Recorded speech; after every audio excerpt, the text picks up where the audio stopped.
welcome to Ephemera Files by Tommy. And today I was experimenting. I needed to pull that one out too. I wanted to get a whale's tail punch, tab punch. They are very, very hard to find, and when you do find them, they're rather expensive because they are discontinued and everybody wants one.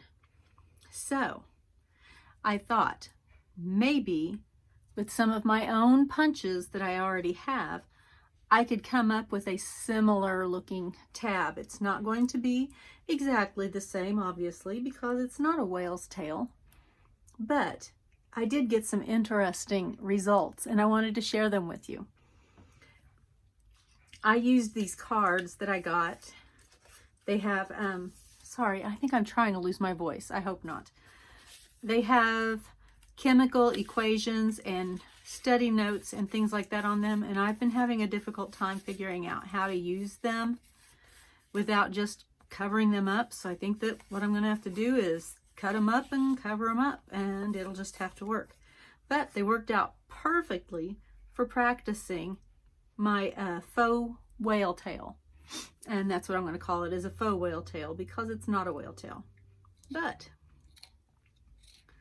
if I could pick one up, I think it looks pretty close. And I get that interesting curve and the edge here. Like I said, it's not exactly the same, but with experimenting, you can come up with some things that you might really like. So, to make these whale's tails, I pulled out a couple of my circle punches. One is, I believe, 1.5 inches, and the other is a 2-inch. I believe so. And my tab punch. Now, just because you don't have these particular punches, it doesn't mean that you can't experiment, and I'll show you why. To make these, I took my circle punch and just punched a circle, and then I folded it in half. Nothing fancy about that right there. I do take a bone folder or something so that I can get a nice crease on it. And then I took my tab punch and I made marks so that I could have a straight line across and a stopping point right there for certain kinds of edges that I wanted. Now, I want my curve to start at my folded edge and to come down and out. So I need to make sure that I've got my curve that starts at the folded edge, comes down and out. And I will try to make sure that you can see all of this. There may be a lot of going in and out, and I'm trying to do this at an odd angle. So I'm going to have to turn it this way just so I can line it up. Can you see how I've got the top of this black line and this inside corner of this black line I have lined up on the cut and folded edges of my half circle here. And then I punch. And it throws the little pieces everywhere. And then I do the same on the other side. I line it up, and punch. Now, that just made a small indentation. Maybe you want more of a curve to it. In that case, all you have to do is get it back in there.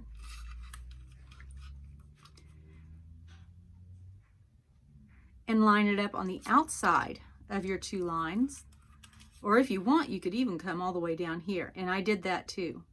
And this is what I got when I go to the outside of my marked lines. And those marked lines are arbitrary. You decide where you want them to be. I put them there simply so that I would have some continuity when I was punching. And that made more of an indentation on the sides, so that when you fold it, it's even more of a whale's tail. And I experimented with varying sizes, and then I got out my scallop punch, and I think it turned out very cool. I did a few different depths on the indentation. On this one, I trimmed the pointy parts off just to see what it would look like, and that's what it looks like closed. This one looks like that closed. This one I think is my favorite. Looks like that closed. And I did the same thing to make those with the scallop punch as I did with the regular circle punch.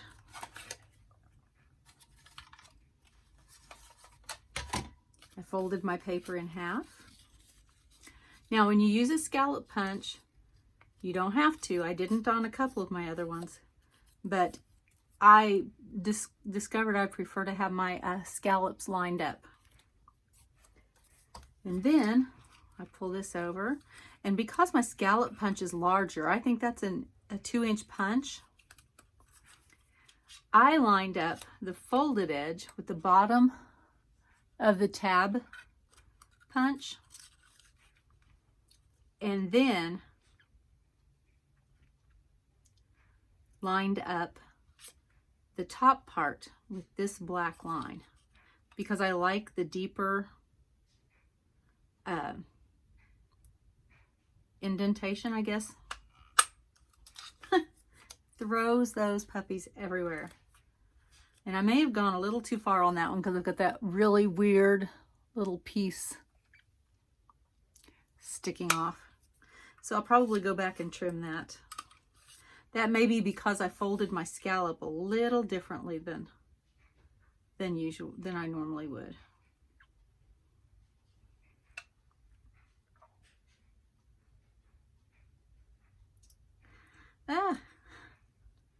I'm having trouble remembering where I lined it up. And if you forget where you lined it up, you can always put this back in and see. Okay, I know where it is now.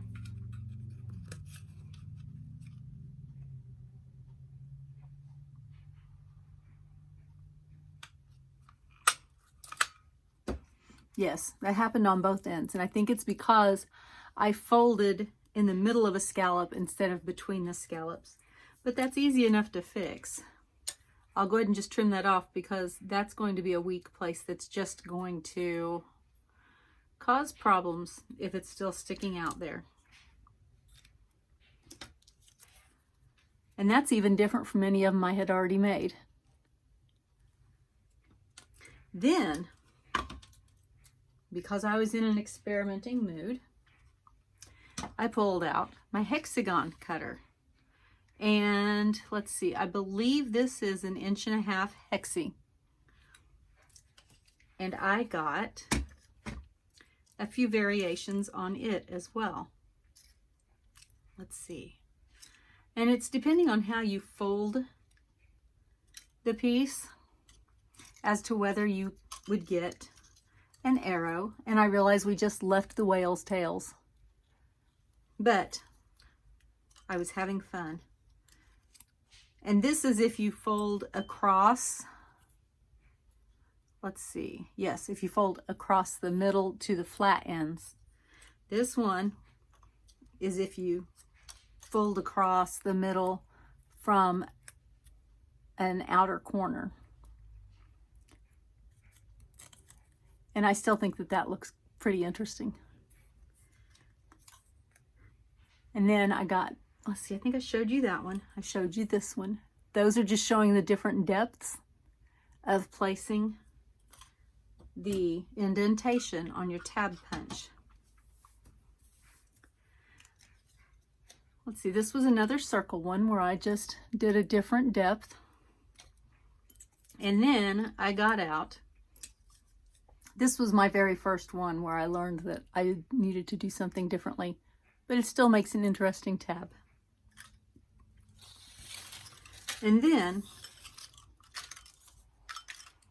I got out my conversation punch because I don't have an oval punch, and this is a 1.5 inch across this way.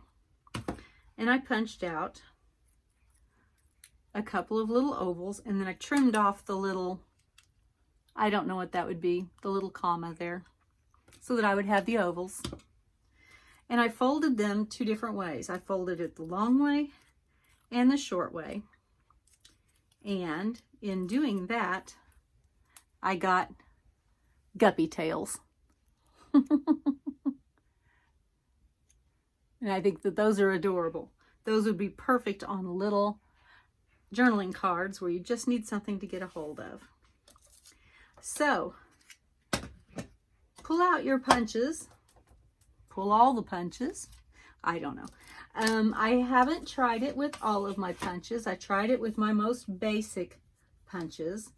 And I am sure that there are other combinations. If you do not have a tab punch, you may have another punch that'll work to just nip out a section of a circle.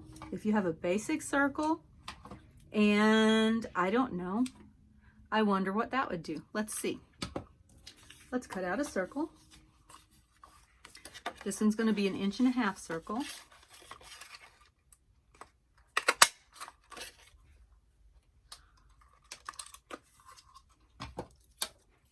And we'll fold that in half.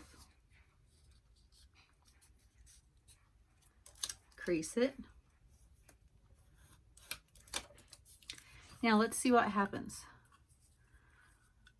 We have all these lines that are already built into the punches, and then you have a line right here on the side that shows that you're in the center. So let's see what happens. Let's eyeball with this line here and with the line on the side. I mean, what's the worst that could happen? It's already scrap paper, right? This is really hard to do without getting my face into the camera angle, and to still let you see what I'm doing.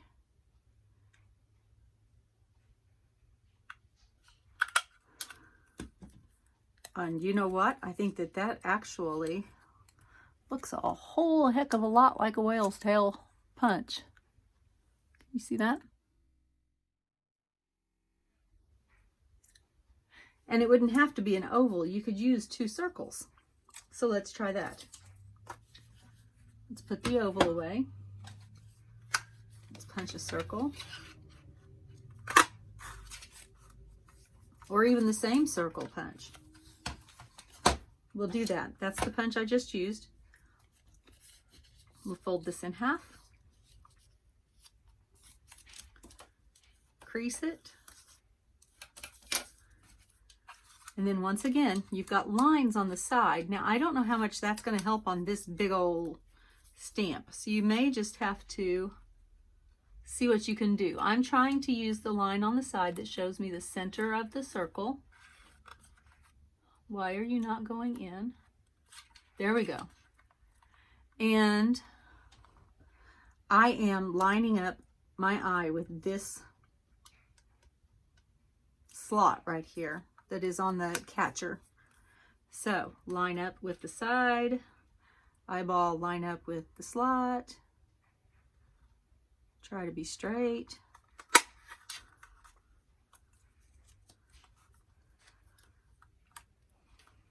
And do it again on this side.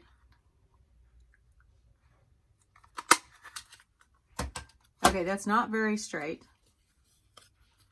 but it's still a semi-whale's tail. And you might be able to angle in a little more. Let's see if we can do that. Maybe instead of going straight in, will go in and match the angle that's on that little piece right there. Let's see what happens.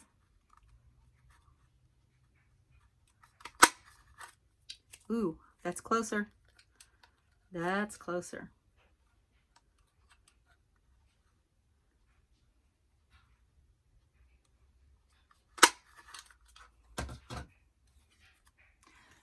Not perfect, but still an interesting looking tab. I hadn't tried that one yet, so I didn't have any idea where to place the angles. I would encourage you to get your stamps or your punches out and see what you can do with them. You might find something that the rest of us would really, really like to know about, and you could teach us. I like to learn. Love to learn. So let's see, let's do one more since I did punch this out. Burnish that. Let's see which one. We'll try this smaller circle and see what happens with it. And I'm going to line up on this line and this line that just so happen to be built in. That's a little bit harder because this is dark. This Fiskars Leah Griffith Beautify.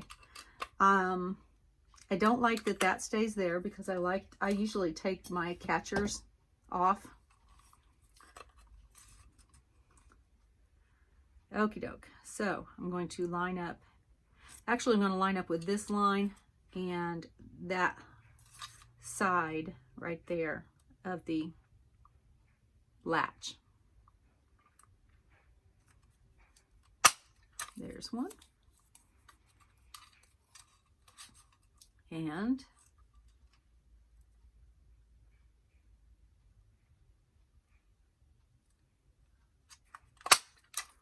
ooh, I like that. That looks like a scallop shell. Or like a little deviled crab. That I like a lot. Look at that. That's a beautiful tab right there. I will remember that one. That was the 2.5-inch scallop, and the, what did I say this was? 1.5 inches. Not all of my punches have the dimension on them. I think I'm going to have to go through and mark them so that I know. So, just with playing today, I got all these wonderful, fun tabs, and I don't have to keep those chemical equations on there.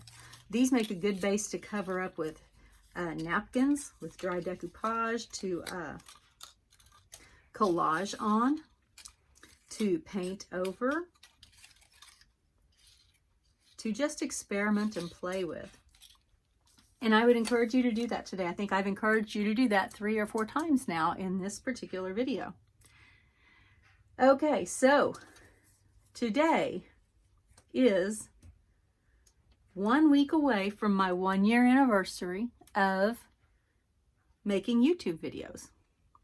And to celebrate, I would like to do a big giveaway. And if you will go back through my videos, you will find one, a journal, about a journal that I made using wild hair kits. And that will be the giveaway prize. In order to be entered, you need to be a visible subscriber because I need to be able to know that you're a subscriber. You need to be over the age of 18. And in the comments, it'd be nice if you'd like the video and if you'd share it. But in the comments, I would like to know what kind of craftiness you would like to learn. I know that I would like to learn to tat. I have the tools for it. My grandma Caswell used to tat, and I never did learn from her. She died when I was 15, and I wanted to learn from her a long time ago and didn't, and then it was too late. So tatting is something that I would like to learn to do. what is something you would like to learn to do? Not necessarily something that I myself could teach you, but just something you're interested in learning how to do in the crafty world, in the art world. And so make sure that you're a visible subscriber. Make sure you comment on this video, and then watch for the drawing on April 27th for that Wild Hair Kits Challenge journal that I made called Don't Quit Your Daydream. And as always, I would remind you to be kind. Bye, everybody.